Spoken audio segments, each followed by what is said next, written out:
ONAIWU no Ma. Gene BENIN anwadi. Ikuni maku. Olugani nwa iku wegena na. Ame he. Nugi geyi woni. Dikunu wagaku. Ali mana oriense, gari na oriense. Oge no, egeni maisi koko. Noro wa noro no ma eladian. Wa be ni ma ya ti eladian. My one muja ade so eni. Wa ti no Mario mogede. Emi yoko ogbe ko wa o no Mario iyo matie imatie ni nwa o no Mario yo ken no sunu evoni ke no mo jire ke no te ko no te ku ya fidi ko ba yen ka du de gbi o ke mi no sunu o evoni no te ku e ka ya ko jade no ge yo ati iku wala akudi iku no iku e orena oriense o mi odi eke osi e o mi odi eke data o mi odi eke egun me dogbe iye ti si eke jeko lo ne kana ya bege ni mara ku bege ni ijeme ONAIWU ije obesu ONAIWU mele ijeme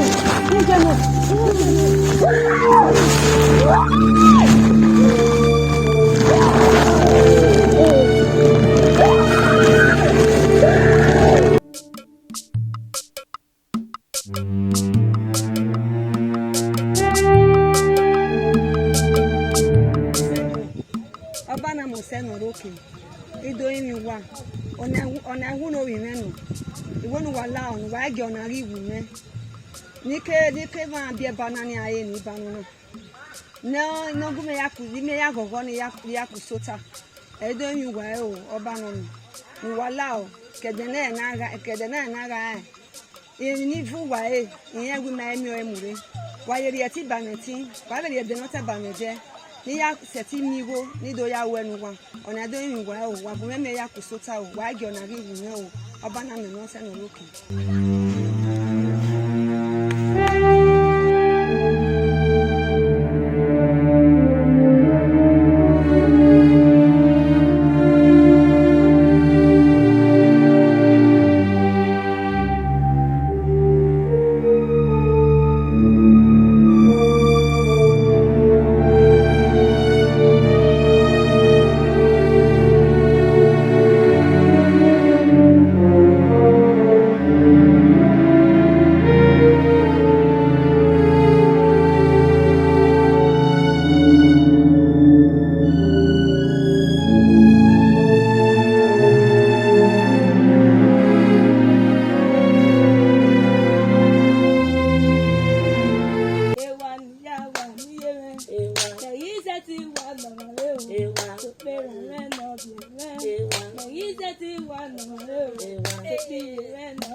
Egwe.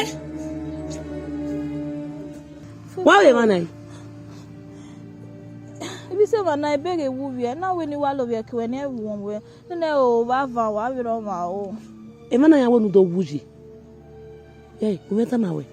Where ti wuye kenije? We want me one lorry. I'll walk on where we want wuji man. Let's say I know where. We're cool.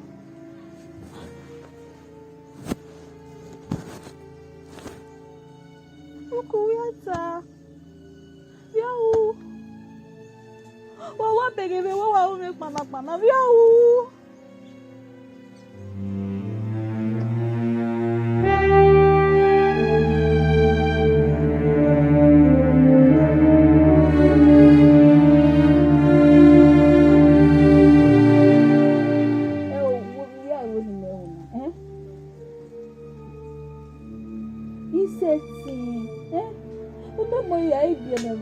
Ene eva que cano iwa we kele come wo ni bi ya me e o yo ni ane odobe odawa gbo wa popo ikato ma wudo se mi aye uku o ma unu se mi aye me na ko mi nana yi ah igwalo mi ro pa iwe nu se mi aye uwa lele ve hia me na ko mi na yi Yo ni odo wa gbo uma kwe yo be omenne e ivio no e fa ke kana wa kebe kume wo ni be bie ya no akwa ivio enu semi aye ya lele me hia iwi gwalo emi ya fete ni le oda wa gbo se mo ke iwi gwale mi ro pa ne jari ya de mi na mo yo unko me ne de ke gbe uvie mi ya fete uvie ya lele gbe ari ya awese bodo ime nu mi e ba gbo now se mi ya me bi afefe ni debo da wa gbon si a eme bi mi wa hian igwa lo wo go me o se ne kan igwa lo wo se mi aye igwa lo o menene e vi ono ene u ya gbi mewa iwa bi mi afefe no ro me ko vi ono ya o mo do da wa gbon he ibi ene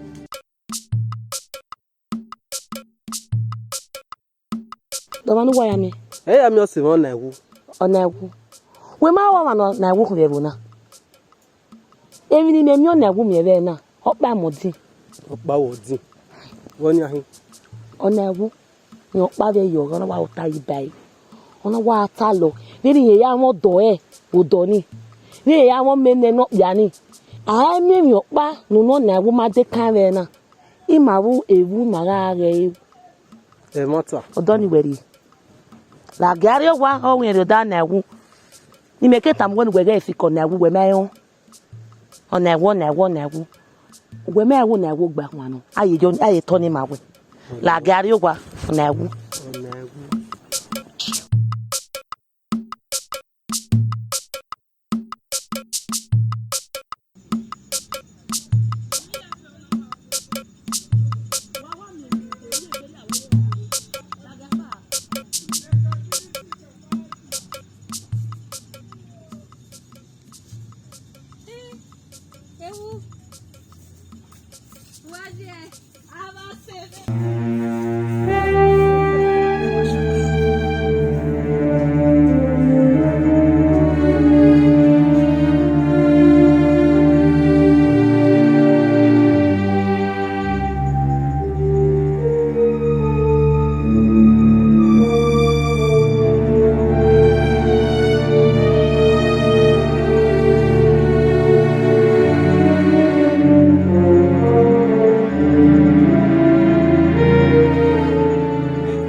Ona bonje. Ona bonje ni jena. Iwo se. Iwo maropa no kumekwa. Opo wa te fi ako.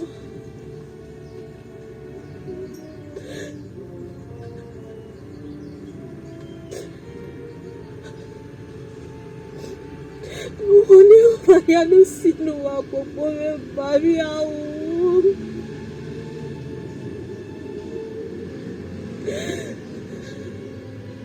Yawo. Ose da pona o bebe ni yawo.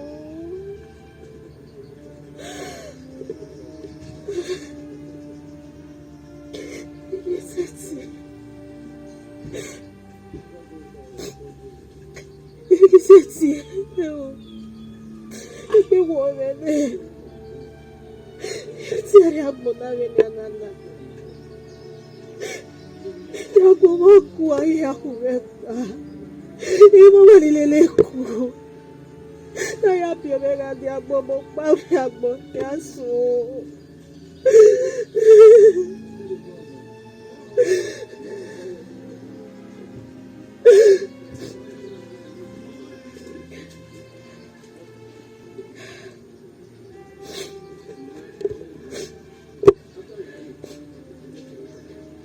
Hear me now.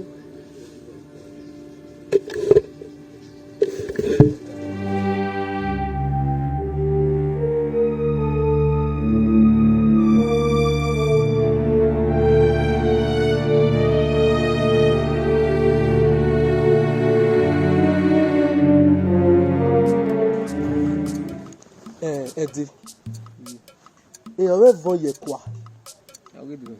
Vous gagnez au cas ONAIWU. They know they are one. You know who got ONAIWU. Wow, we are good by one. You know, one Eric Noji. A good bag one. Only my over my so. Eddie, up by Odi. Only my ever now was it. That way will now was it.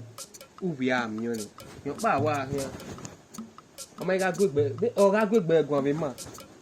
Ye agree, my one. Ye agree, my one. But so guarin, they go back. And what's up? But my mule. My mule. I come with her. What's an if we could? If we could wear when I was here.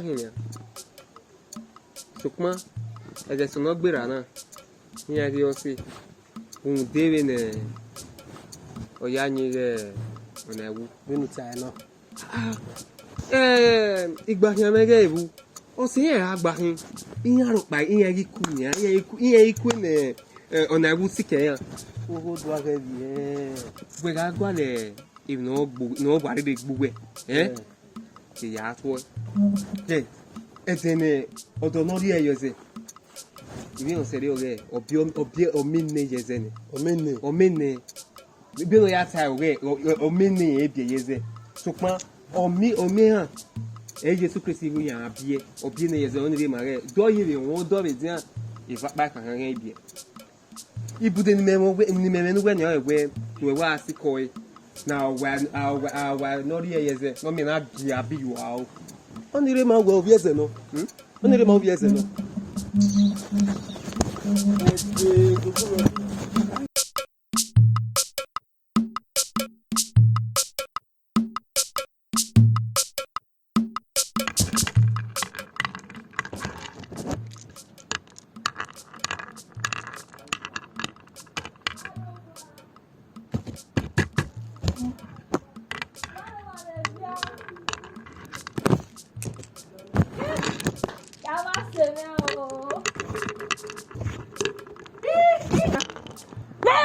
Go. What am I? It's so too wild. You won't be wild. That's better. You won't better. Why am I? It's cool. What La ONAIWU. La wo you say about me. Why do you want? No, the who you my boy.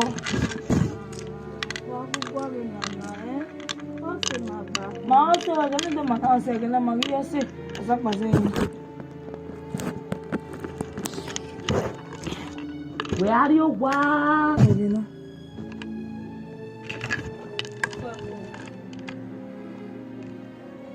wo mo ni me ise ga de ba de ne e de ni je mo ni e de ni abi la wo wa ni yan ari wa la o Oma Uji ogbo. Dede male. Kuzi. Adoto we. Amegbe. ONAIWU. Niti ogunwa. Dede male. Agbona mi yu ohun. Dede male. Agbona mi yu ohun. Ah, ogun ogbo. Ogun lo de male ya. Baba ala we baba. Azon. Badu azen u ga o ni. Nuwe do si na mede. Ni do ago ni do atule bu ijo ade. Imeri ba obi si. Ere kere ni me ye gbe ni do ya rule. La dia mare. Baba ala we baba. Mu de ma na se ogu wa. O ya hin. Lẹ́yìn tí pàdé wọn lárúdá wọn ni àwọn.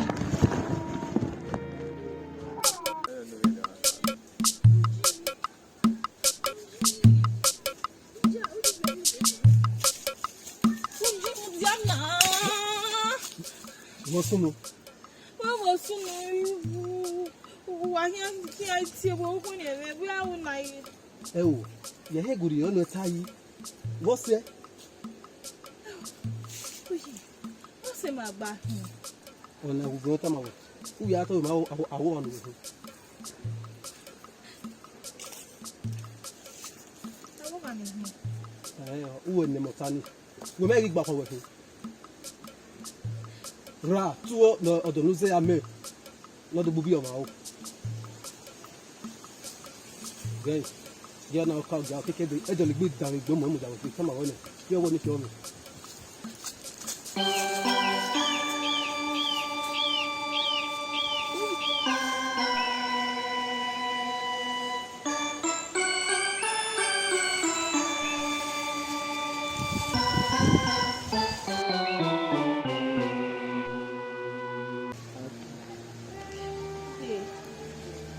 Yo ya jure. Ruda. Ekpe na ya pepepe owo mede. Mo pade wona. Ivo se. Ivo no kubeku. Devi ya pepe no sudare. Ke mo mede. Ira no de piazo.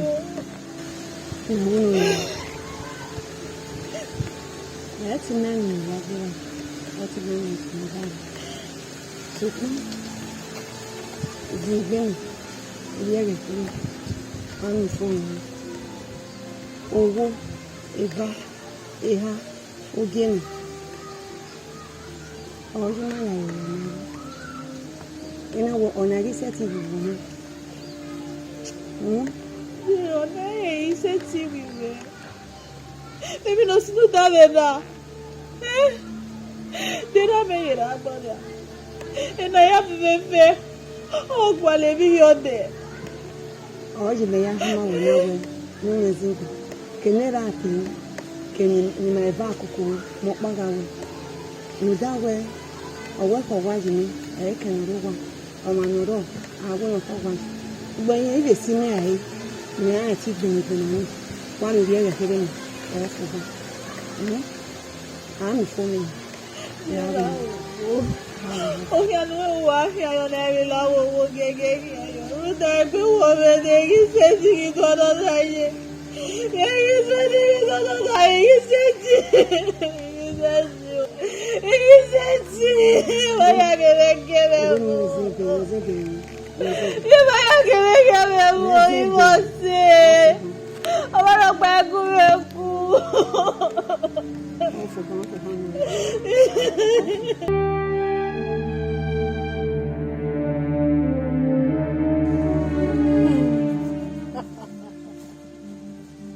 Eneze ọkpa magbaki eneze o ọkpa magbaki iyomodo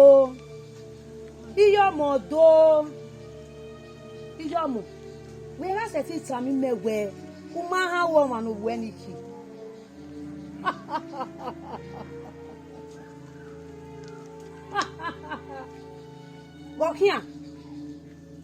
Okia. Okweni yokone. Zewa we mama no menue.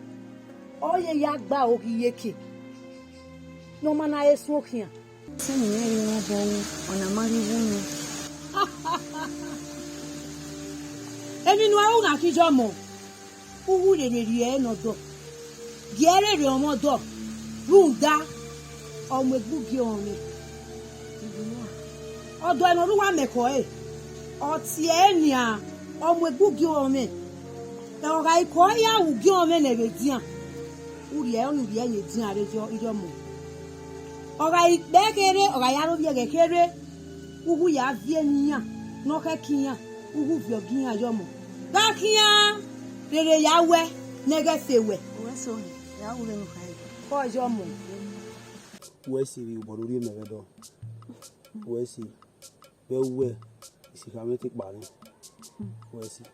Ọ na-efe ekpome ọ wara emesi n'ime ya mụdara na ekpome osalobua really cow ari na eme Nínú ìyọ̀wé wá sí nù.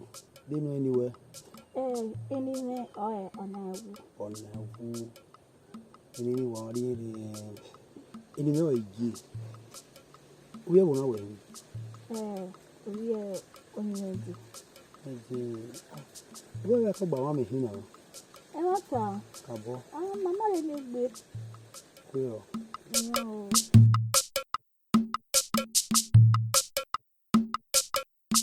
Ìwé wẹ́ dẹ́dẹ́ wọn sọ pìà rẹ̀ bò náà. ọsọpịa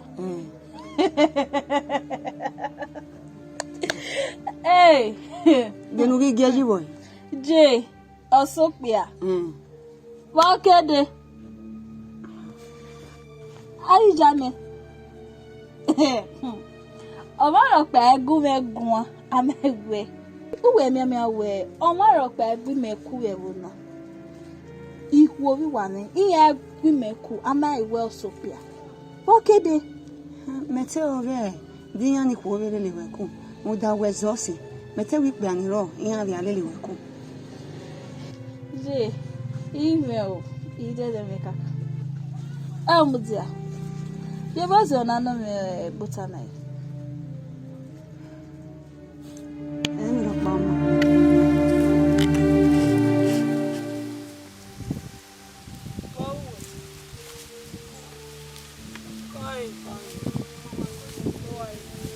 Yóò wà yẹn. Oyin mẹ́rin wọn náà wọ́n ta màá mẹ́sẹ̀ lórí onígbọ̀n. Gbàgí lè yẹn kú. Má kí ní ìwà òwe má jẹ. Ẹ̀rọ àpáyé.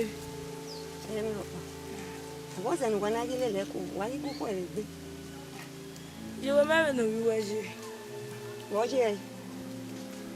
Ije weme awọ mụ n'webi ọnụ ya wa na-akpọ gba Ìdí mẹ̀rẹ̀ jẹ́ o. Agídí ẹ̀ka náà. ONAIWU kọ̀. ìyàn Ẹni kí gbàrọ̀ wẹ̀ sí gbá rẹ̀ kúrò lè dùn. ìwà rítọ̀ Ìgbéra wẹ̀ kọ̀. Gbé wà nù. ìwà ẹ̀mí Ẹ̀kọ́ wa nù ẹ̀rì wẹ̀ igbọ́n. Àbí kí ọ̀nà yẹn bó gbogbo tọ̀. Kọ̀. ìyàn Kẹ́dọ̀ wà á di ni wáyà mi ẹ̀wẹ̀. Nígbà wà mí nà mí yí ẹ̀ bọ̀ wá. Iná gbà lọ́wọ́. Náwó náà náwó yà á ti do tamọ̀ wẹ̀. Náwó do tamọ̀ wẹ̀ mi wẹ̀ ṣe mi. Náwó yà á ti wà ní wẹ̀.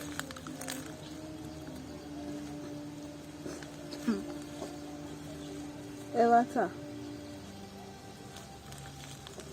Kẹ́dọ̀ á di ẹ̀rẹ̀ wẹ̀ wà ó. Yà wà á bí èyí wà mí nà mí wẹ̀. Kẹ́dọ̀ ite yà múdà ẹ̀kún ẹ̀zẹ̀ iná wẹ̀ gbọ́ wà á rí ẹ̀zẹ̀ màmí wẹ̀. má ti dọ̀tí rẹ̀ wá Kọ̀.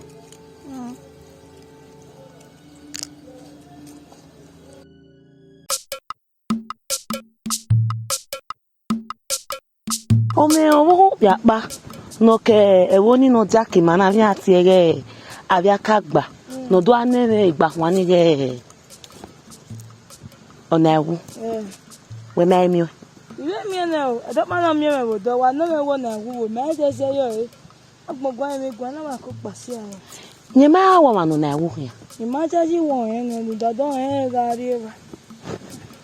Sa we se o onya ya mi wa ko tame otene hu yi. Ima o ni we gbe mi e. Oye. Eyese. Egbeyawo. Oyese. Oye. Eyese. Sorry. Ite die wo wa. Wo ya di. Ide kala ko. Na hiana. Ebu. Ome ke norie. Ma ri won ebudo ma le do si ma no ru won ebudo ni. Ija, iwi ide kala pa me no a. Wa me wo gba ma ha mi o si ma ni wo ru won ebudo. So pa owi yen me kini ni ri ki o gba. Ebu. E me we gba ta. Fako. We go, o ya do ba we ba ni. We ya do. Ebu. Ko tie me. Ebu. Ko we ya ki owi yen me kini ri. We ya mo ye ki akia. Na uko.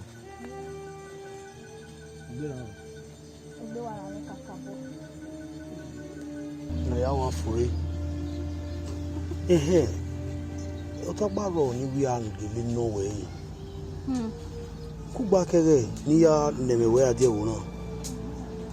Ya no wa we wo. E won le ni ari me. O do e ma ve me. Mo so yan wa gan gbe se me. Osunu.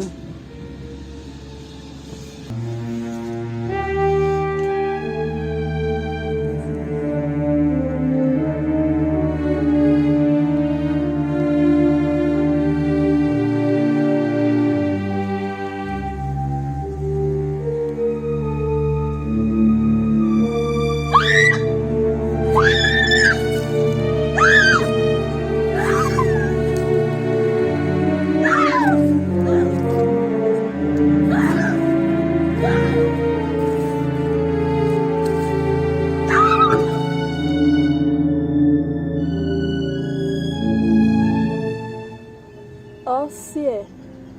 Me ma ya fefe ni rewo na. Iya gun egun. Iyo se. Iyi mo ma ro panogun me ku. Opa mo di we. Uye to taye mana. E ma we igba kun.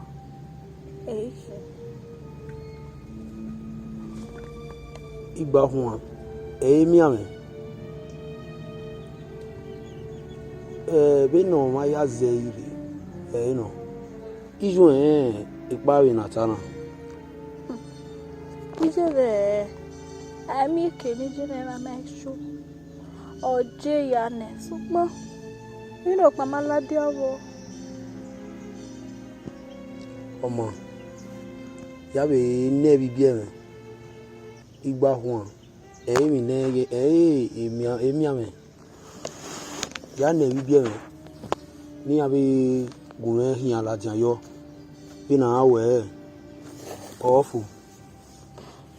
La wo. Mo kedere na ga. Emi ro pa se ti sunu dawe. Ya we emi kemi ni aisi o. Nu ya jagbon ya. Emi ro pa sunu dawe. La wo. Dogboro evie. Bina ya fefe wele. Evie. Oni se.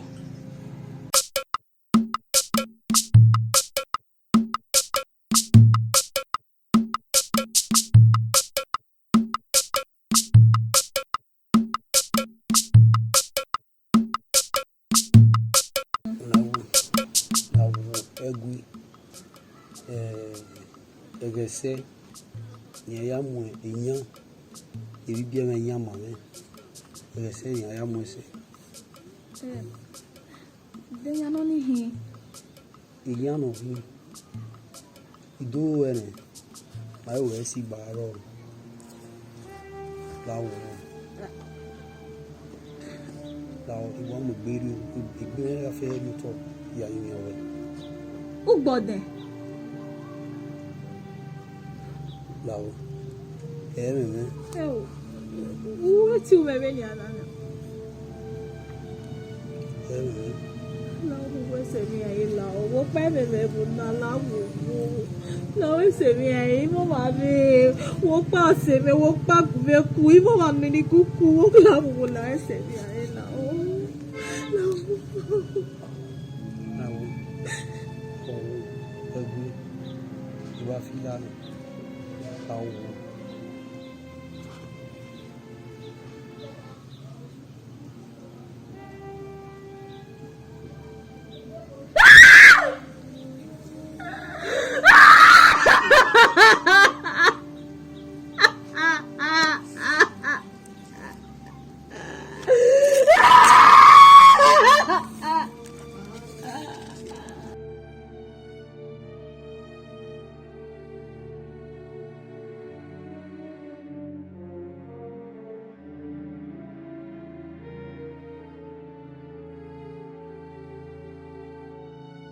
Ọmọ ọbọ hia. Koye. Boy. Ọmọ na wo de gbe adina. Ìyá ju rẹ wo en. You are no. Sesenesi. Odawe abode yedu. Abodere. Kebe we. Ayo moyo orun. Eyo na se dopa. Ukaka bogele wo se. You are no. Ọsọ tó te fọ wẹ́wẹ́ ìwọ ní gbélé ní ìrìnlẹ̀ náà ránì. Ọmọ ìdẹ́yìn ti ẹ̀rọ. ọ̀nà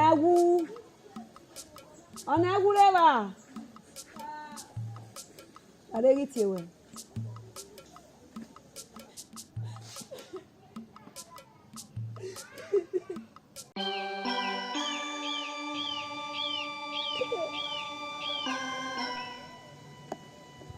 Wabema. Now. What can you hear? You. But how many come away? Yes, is Yana. You know what happened there? Or where you going?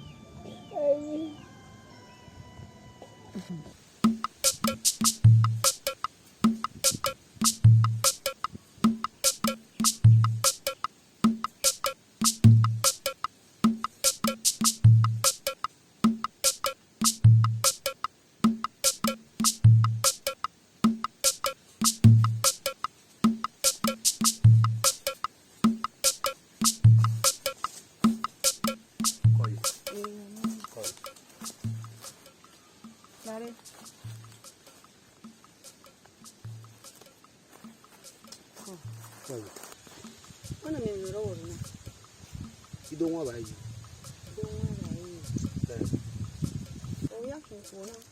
We are going to buy you. I will buy okay, a yakabani. Hey, we are a cabin. How did you have book? It is you.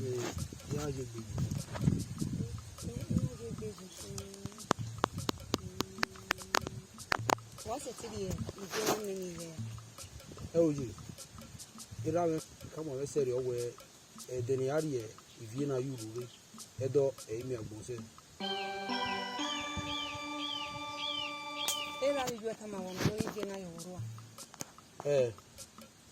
Era come on where we rather be a man. Ye Opa or ye your moru.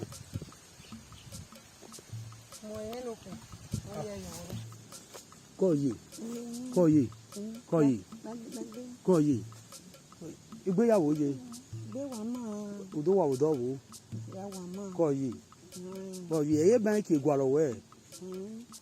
Ira ha mo we edeni ami okunori e imina me. Ni emi yoboki obonori ya gwaro bo me ni ri ene. Ibi yoboki oboni be me ni a security ne. Ni ri ene. Where yan we yoboki yobo. Ni ri no. Ni no ho ni ri no. No we ne. Eji. Wa une. O do me na wa. Wo wa eji. Oni na di. E o wa me ri keki. Oni na di. Do boro ye. Yare do me. Ko ye.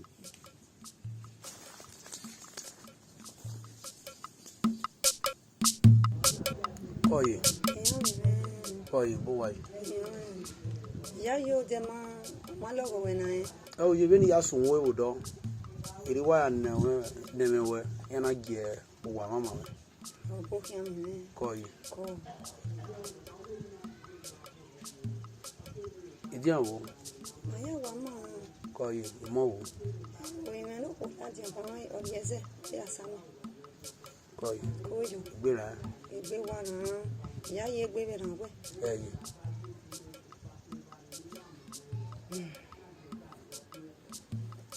No. You know what? Where era vijo ya go ere ya sunu e de na dere o si wo pa o bi ma vijo ugbe ba ime we ya bie ero owo eva ya ene e ma woda fun me na gido kian lati ma do gwale ai me we gbe mi give ham mana kian lati mana ya gwale ohun yuto ai me we de gbe mi ron ka be sunu kian be sunu na mi ya e daji so pon merie ma ye kini na ya bie be de dere oni mana mi ni juwa mama jere ya ire le pe gbebe megi bie ne ada fun na itulemu tari owa no ya ri mi ni re so pon o wi kere omo ni na je gbeji ugwe ba ina gido bere ewe emi no sunu ga zewe o kian be sunu ga zo ko ena gi no da fun egwe aje ajo ko no lugo no wa be logo no gi ri mi ni re aya du we ji jago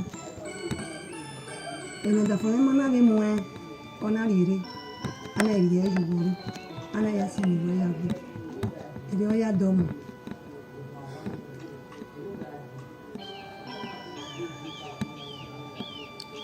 Where's you? magbe Where's you? magbe Oh, bẹ́ẹ̀ni tí àìbá wẹ èlékèmí nítorí agbálọ bá wẹ ní wẹ̀já yìí wẹ òyìnwẹ́ gàgèlè mú gàgèlè ẹ̀ ti wẹ ní. hey, even if you be a home, man, eh, no, even though we're all, you know. ọmọ àdó abẹ́rẹ́ sọpọ́n ìwé ni kò wẹ̀ ẹ́ wẹ abẹ́mi náà ká sùnù bẹ́ẹ̀ ní náà ká sùnù gbéra ó wẹ ẹ̀mẹ̀wá bẹ́ẹ̀ jẹ́ náà nù ọmọ kò pọ̀ pàmò kí tẹ́ kó ní ìdí bẹ́ẹ̀ nẹ́ná àwẹ̀ ìmọ̀ náà bẹ́ẹ̀ rere ìwé mi náà kẹ́kẹ́ ní àwọ̀ ni náà bẹ́ẹ̀ dùn mẹ́kọ́ kí yẹn bẹ́ẹ̀ dùn tọ́ kọ́ bẹ́ẹ̀ dùn wọ́ ọ́nìyàn ìjòbò ìwẹ̀ kí wọ́n sẹ́tì òní mẹ́ ìhónú rí ẹ̀ ìjòbò wa zẹ́ẹ̀bà mi no make na go media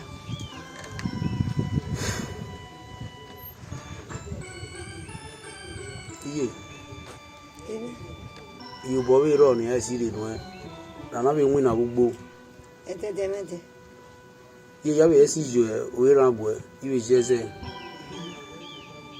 enyo panu na wa ume no e ti ri gogo me le dagbo me na njina o igwe ulu bi me ni juwa zeba mi no make na dia goya ni me ya gogo suta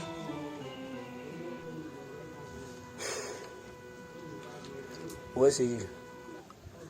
Ugbe ba imi ewe. Oni pa o you boru gwaro bo me. Deve afia.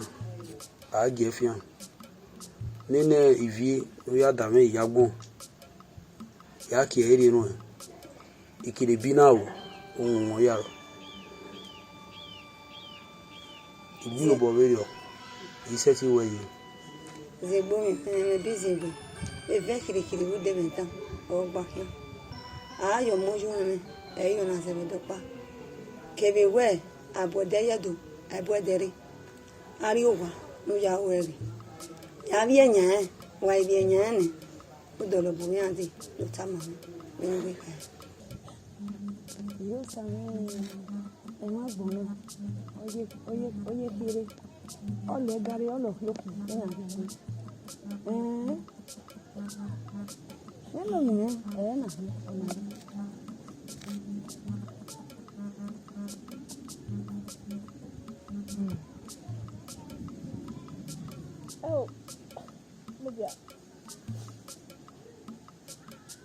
do vie.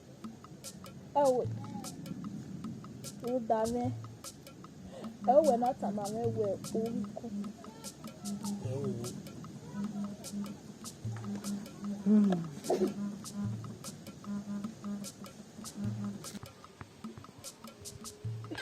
Não.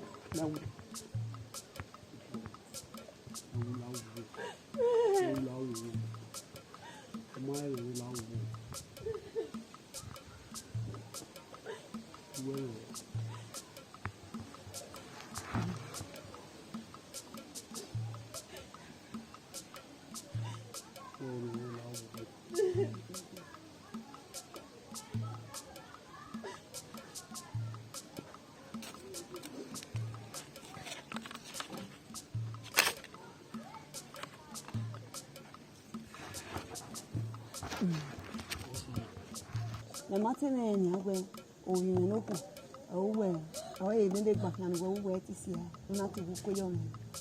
O Saloba Wessi, or Banami, or young, or Wessel, or Naggy woman. Ew, a same, a family. Oma, Ugaune, you may be aware. What the well, and no second, and make an annual. What's you? The name up, you could wear that women on the one. What's you?